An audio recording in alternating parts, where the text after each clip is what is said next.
Today, Ciara, is International Women's Day. Happy International Women's Day to you. Thank you very much. What does the day mean to you, and what changes do we still need to make in your view to bring about greater equality? Okay.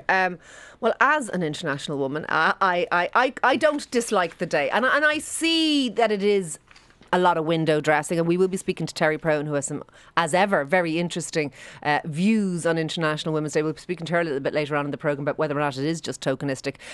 I know that perhaps in and of itself it's not going to change the world or do anything like that, but I think it's probably better to have it there than not have it there. But I was thinking about that question. What would actually make a difference if International Women's Day isn't the thing that makes a difference? And bear in mind that we have heard that women's, I suppose, equality in the world has actually gone back over the last number of years, places like Afghanistan banning education, etc. So it's actually going backwards globally. So it isn't a relentless move in one direction for women on the planet.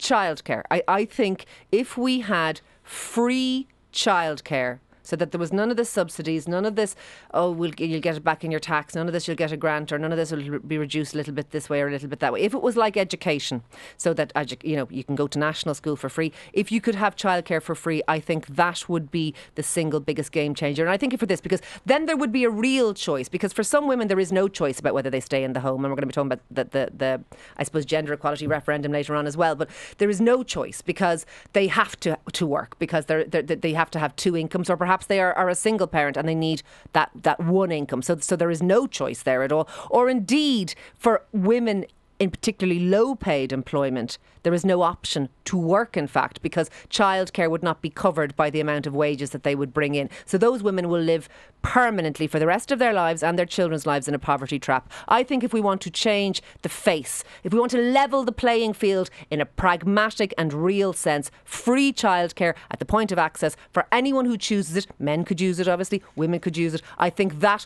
would give parents, particularly women because they do carry the burden, the change that would allow real change to happen. What about you? For me, it's about sport. I think sport is a huge thing. I mean, when I look back to my own day, it was so ridiculous, Ciara, when I think back on it. The only role girls had in the school team was to come down and cheer us when we were playing. When I look back at it, it was bonkers. But there is way more needs to be done. I've told you the story. I've told it on air before about my daughter and her friends giving out to me because I took them off the pitch during training when it was raining, and they said, "You wouldn't do that to the boys," and I looked at myself and I said, I don't mean this right. is a bad, but isn't it great that they called you out? No, they were assertive enough at 13 or 14 brilliant. to call you out. I was so proud of them for doing that, and they were so right. I actually think there's a huge, and I've said it before, there's a huge, in this country, I think the Ireland women's team in the World Cup, I think, is going to be absolutely massive. I know we're speaking to Ivana in a moment. I saw her at the last qualifier game in Tala. It was great to see. The Grand Marshals in the parade, did you see that? Yeah, it's wonderful. Brilliant. And it's great to see, I saw Darragh O'Brien there, I saw Aon O'Riordan at that match. Great to see politicians. We need to get behind that team and have those role models for young women. I know other teams have done it, the rugby team, the hockey team, but I think the football team in a World Cup just could be absolutely massive. But I think sport is key to this, and we need to